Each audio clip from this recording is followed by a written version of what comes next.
ইব্রাহিম নবী তিনি তার কবরে আছেন, একই টাইমে সপ্তম আসমানও আছে। একই টাইমে তিনি বাইতুল মুকাদ্দাসও ছিলেন। নবীদেরকে আল্লাহ এমন পাওয়ার দিয়েছেন, একই টাইমে একাধিক জায়গার ভিতরে হাজির হইতে পারে। কিছুক্ষণ আগে হাদিসে দলিল দিছি, সাহাবীরা তো নবী গো আমি দেখছি নামাজের ভিতরে সামনে দেখে বুখারী নবী কই আমি তোদের সামনে ছিলাম না রে, তখন আমি আল্লাহর জান্নাতে ছিলাম। কিন্তু দেখছে কই সামনে, এই যে নবীদের এমন একটা পাওয়ার আল্লাহ দিয়া দিয়েছে, এক এক টাইমে সামনে এবং কবরে সব জায়গায় হাজির হইতে পারে। বুঝতে পারছেন তো? এবার আসেন এরপর বলতেছে অবশ্যই বিন্নাইল মুগিয়াতি ওয়াল কুরআন, ও দুনিয়ার মানুষ কেউ যদি কারো সন্তান না হয়, কি না হয়? ছেলে সন্তান। ডাক্তার পয়সা হইতো না। ইমাম ইবনে জাওজি কত যদি মিলাদুন নবীর মাহফিলের উসিলা দিয়া মিলাদুন নবী পড়ায়া যদি মিলাদ পড়ায়া যদি সন্তান চাস, আমি ইবনে জাওজি খোদার কসম খায় তুই আল্লাহ করে সন্তান দিবে। এরপরে কইতাছে আল্লাহ রহম করবে ওই ব্যক্তির উপরে যেই ব্যক্তি ঈদ মিলাদুন নবীর রাত্রিটারে ঈদ হিসাবে গ্রহণ কইরা নেয়। সুবহানাল্লাহ। শুধু তাই নয়, আর বলতে আছেন ঈদ মিলাদুন নবী পালনকারী কিছু হোক না হোক মিন আদামি মামিন এরগামুল শাইতান ওয়া ইদামু আহলিল ঈমান, তার যা কিছু হোক বা না হোক অন্তত পক্ষে ঈমান বৃদ্ধি পায় ঈদ মিলাদুন নবী পালন করলে, এবং শয়তান বিতাড়িত হয়। বলে সুবহানাল্লাহ। এরপরে আসেন জালালউদ্দিন সিয়ুতি কি বলতে আছেন। জালালউদ্দিন সিয়ুতি বলতেছে ক্বালা জালালউদ্দিন সিয়ুতি রাদিয়াল্লাহু তাআলা মা মিন বাইতিন ওয়া ফি মসজিদিন আও মুহাল্লিন কুরিয়া ফিহি মাউলিদ রাসূলুল্লাহ সাল্লাল্লাহু আলাইহি ওয়াসাল্লাম ইল্লা হাফাত মালাইকাতু বি আহলি যালিকাল মাকান ওয়া আম্মাহুল্লাহু বির রাহমাতি ওয়াল মুতাওয়াফফুনা বিন নূর ইয়ানি জিবরাইল ওয়া মিকাঈল ইসরাফিল ওয়া কুরবানা আইলাইন ওয়া সাফুনা ওয়া হাকুনা ওয়া কারবুনা ফা ইন্নাহুম ইয়াসাল্লুনা আলা মা কানা সাওয়ান লিসালাতি মাউলিদ নবী সাল্লাল্লাহু আলাইহি ওয়াসাল্লাম ওয়া মা মিন মুসলিমিন কুরিয়া ফিহি বাইতি মাউলিদ নবী সাল্লাল্লাহু আলাইহি ওয়াসাল্লাম ইল্লা রাফাল্লাহু তাআলা কাহাবা ওয়া হারকাল আফাত ওয়াল বালিয়াতুন নুকাত ওয়াল মুকাল আযাব আইন সুর ওয়া সুসু মিন আহলি বাইতে ফা ইযা মা তাহুল্লাহু তাআলা জাওয়াব আলাইহি জাওয়াবুল মুনকার নাকি ওয়া কানা ফি মাকাদি সিদকিন ইনদা মালিকিল মুক্তাদির। সুবহানাল্লাহ। সেই বাড়িতে সেই মসজিদে সেই এলাকার ভিতরে মিলাদুন নবী পড়া হয়, মিলাদ শরীফ পড়া হয়, মিলাদুন নবী মাহফিল করা হয়, ওই এলাকাটা ৭০,০০০ ফেরেশতা দ্বারা আল্লাহ বাউন্ডারি কইরা রাখে। সুবহানাল্লাহ। শুধু তাই নয়, ওই এলাকার ভিতরে রহমত নাজিল হয়, মহামারী দূর হয়ে যায়, বসন্ত দূর হয়ে যায়, কলেরা দূর হয়ে যায়। আর সেই ব্যক্তি মিলাদুন নবী পালন করছে, সেই ব্যক্তির মনটা নবীর সুয়াল জবাব আল্লাহ সহজ কইরা দেয়। সুবহানাল্লাহ। এবার আসেন কোন কিতাবের থেকে বলছি। কিতাবের নাম হাসিয়াতুল ইনায়াতুত তালিবিন আলা ফালসাফাতুল মুঈন ফি ফাতুল মুঈন বিশারে কুররাতুল আইনি বি মাহমাদউদ্দিন। এই কিতাবের মুহাক্কিক 1300 হিজরিতে ইন্তেকাল করেন, আজ থেকে 150 বছর আগে ইন্তেকাল করেন। এই ফসলুল ফি সাদাকের 608 পৃষ্ঠা তৃতীয় খণ্ডের থেকে আমি বলতে আছি, সায়ালেন। এরপরে আসেন সরমনের পীর বলেন, জলপুরের পীর বলেন, ফুরফুরা শরীফের পীর বলেন, যত হিসাব বলেন সবার হিসাবের সিলসিলা তিনজন ওলির নাম আছে, যার নাম মারুফ কারকি, জুনায়েদ বাগদাদি, সিররুস সাকতি, সাজরা কইলা আসেনি। যদি সব মনে ফিল কয় আমি মারুফ কারকিরে মানি না, তো এই ফিদালি শেষ। যদি সিররুস সাকতিরে মানি না, শশিনা হুজুর বা ফিদালি যদি ফিদালি করেন তাইলে কি কইতে আছে দেই গেলাম। কলা সুনায় বাগদাদি ও মারুফ কারকি মান হাই আনলি আদালি মাউলিদি রাসূলুল্লাহ সাল্লাল্লাহু আলাইহি ওয়াসাল্লাম তাআমা ওয়া জামা'a ইখওয়ানান ওয়া আওকাতা সিরাজান ওয়া ইসাদা দিদান ওয়া তুআক্কারা ওয়া তুদাম্মালা তা'যীমান লি মাউলিদিন নবী সাল্লাল্লাহু আলাইহি ওয়াসাল্লাম হাল্লাল্লাহু তাআলা ইয়াওমাল কিয়ামাতে মাগফিরাতান মিনান নাবিয়িন ওয়া কানা ফি আলাইল ইলম। সুবহানাল্লাহ। মারুফ কারকি সুনায় বাগদাদি সব একসাথে হয়ে বলতেছে আমি মারুফ কারকি আল্লাহর কসম করে কই, আমি সুনায়েদ বাগদাদি আল্লাহর কসম খায়া কই, আমি সিররুস সাকতি আল্লাহর কসম খায়া কই। সেই ব্যক্তি মিলাদুন নবীর দিন, যেই দিন আল্লাহ হাবিবের মিলাদুন নবীর দিন 12 রবিউল আউয়াল, ওই দিন সে ভালো পোশাক পরিধান করিয়া বাজার থেকে নতুন পোশাক কিনিয়া বা বানায়া পরিধান করিয়া ঈদের মতো একটা মানুষকে নতুন পোশাক পরিধান করিয়া এরপরে বিছনা সুসজ্জিত করিয়া ঘরের ভিতরে ফানুস বাতি মানে মরিচ বাতি, আগের জামানায় ছিল ফানুস বাতি, এখন হচ্ছে কি মরিচ বাতি, এগুলি লাগায় সুসজ্জিত করে। এরপরে শুধু তাই নয়, যার সামর্থ্য আছে গরু জবা করে, যার সামর্থ্য আছে ছাগল জবা করে, যার সামর্থ্য আছে মোরগ জবা করে, পিঠা নাস্তা সিন্নি রান্না কইরা অতাদম্মলা রূপচর্চা কইরা সুন্দর কইরা পরিপাটি হইয়া তো আত্মারা আতর লাগায়া একজন আরেকজনকে ঈদ মুবারক জানায়া কোলাকুলির মাধ্যমে যদি ঈদে মিলাদুন নবী পালন করে রে, আমি মারুফ কারকি আল্লাহর কসম খায় কই রে, সে যদি মারা যায় তার হাসরটা হবে নবীরা যেই কাতারে দাঁড়ায় হাসর হইছে রে, আল্লাহ সেই কাতারে দাঁড়ায় হাসর করবে। কোন ব্যক্তি যদি বাসে বসতে চান চ্যালেঞ্জে রাজি আছি, ফতুয়া উল্টাইতে পারতেন না, না যায় ফতুয়া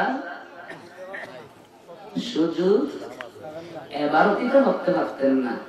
এরপরে আরেকটা ফতুয়া কত বলবো, প্রায় আমি যদি ফতুয়া করতে যাই আমার কাছে যে এভিডেন্স নিয়ে আসছি, যা কিতাব নিয়েছি, 65 জন ইমামের ফতুয়া করতে পারবো। কতজন? 65 জন। ইমাম নবী আলাইহিস সালাম, ইমাম শাফি, ইমাম সিররুস সাকতি, ইমাম আবু শামা মাকদিসি, ইমাম ইবনে হাজার আসকালানি, ইমাম জালালউদ্দিন সুয়ুতি, মোল্লার টাউডারি ফাউডারি করার সুযোগ নাই।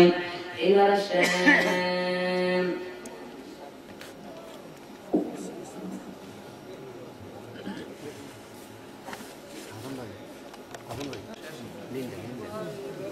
ঠিক আছে, সব প্রশ্ন তো দেব।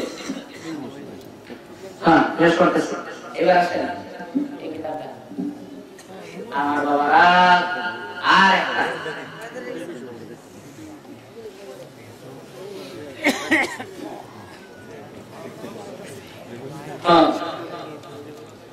এবার আসেন বাবা। يقول إمام الشافعي رحمة الله عليه في وقته إمام الشافعي من جمع لمولد النبي صلى الله عليه وسلم إخوانا وحايا له مكانا وعمل إحسانا صار سببا لكرامة مولد النبي صلى الله عليه وسلم بعث الله يوم القيامة مع الصديقين والشهداء والصالحين يكون في جنة النعيم।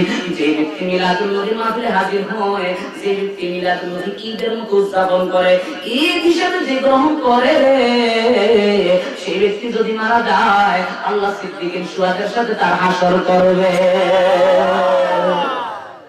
তাইলে আমরা ঈদে মিলাদুন নবীর দিন রবিউল আউয়াল রবিবার আছে না, আমরা ঈদের মতো পালন করব কিনা, পিঠা রান্না করব কিনা, মানুষদেরকে ঈদ মোবারক জানাইবো কিনা, নতুন পোশাক পরিধান করব কিনা, কোলাকুলি করব কিনা?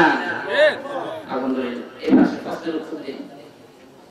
হুজুর ইয়া মুহাম্মদ মুস্তাফা সাল্লাল্লাহু আলাইহি সাল্লাম বলা কি সঠিক? না মোট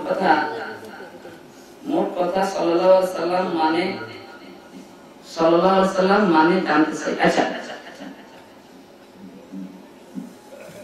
এখন আসেন সাল্লাল্লাহু আলাইহি সাল্লামের অর্থ হচ্ছে সাল্লাল্লাহু, আল্লাহ তার উপরে রহমত নাযিল করতেছে, আলাইহি নবীর উপরে, ওয়া সাল্লাম এবং সালাম, এটা হচ্ছে দুরূদ শরীফ। আর ইয়া মুহাম্মদ মুস্তাফা বলা যায় ইয়া রাসূলুল্লাহ না ইয়া মুহাম্মদ মুস্তাফা, ইয়া রাসূলুল্লাহ। হ্যাঁ, ইয়া মুহাম্মদ মুস্তাফা বলাটা ইয়া মুহাম্মদ, যদি ইয়া মুহাম্মদ বলতে চাইতে বলতে কি ইয়া মুহাম্মাদা, মুহাম্মাদের পরে একটু আলিফ একটু হালা দিতে, ইয়া মুহাম্মাদা অর্থ হবে কি ইয়া মুহাম্মদ আবিসুল, হে মুহাম্মদ তুমি এসে আমার জন্য গাউসুল আজম আমাকে সাহায্য করো। সুবহানাল্লাহ। এরা সাহাবীরা এইভাবে বলেছেন। আবু বকর রাদিয়াল্লাহু তাআলা ইয়ামামার যুদ্ধে যখন সাহাবীদেরকে পাঠাইছেন, আল-বাদা ওয়ান নিহায়া খুলেন, তাফসীর ইবনে কাসির খুলেন, যে কিতাব খুলেন প্রায় কিতাবের ভিতরে আছে এই হাদিসটা, ফি ফি ফি গুজওয়াতি ফি সারিয়াতি ইয়া ফি গুজওয়াতি ইয়ামামা يقول في شعار اصحاب النبي صلى الله عليه وسلم يا محمد اغثني, হে মুহাম্মদ সাল্লাল্লাহু আলাইহি ওয়াসাল্লাম এই যুদ্ধের ময়দানে আমাদেরকে সাহায্য করুন। আল্লাহ হাবিবের ইন্তেকালের পরে সুবহানাল্লাহ। আর যদি এমনি ইয়া মুহাম্মদ বলেন তাহলে এটা ঠিক না, বলতো ইয়া রাসূলুল্লাহ ইয়া নবী আল্লাহ। কেন? আল্লাহ কোরআনে বলেছে লা তাজআলু দুআ রাসূলিকা দুআইকুকা দুআই বাদিকুম বা আমি কিন্তু হাফেজ না বলিলে একটা এই জন্য একটা তোমরা নিজের জন্য আরেকজনকে যেমনি ডাকো আমার রাসূলের এমনি ডাকো না। এই আয়াতের তাফসীর সাবুনি করেন ওয়াহাবি গো, এই আয়াতের তাফসীর ফতুল কাদির করেন আহলে হাদিস গো, এই আয়াতের তাফসীর করেন রুহুল বায়ান সুন্নি গো, এই আয়াতের তাফসীর করেন দাওয়ান সবই যারা মানে সব তাফসীর লেখছে।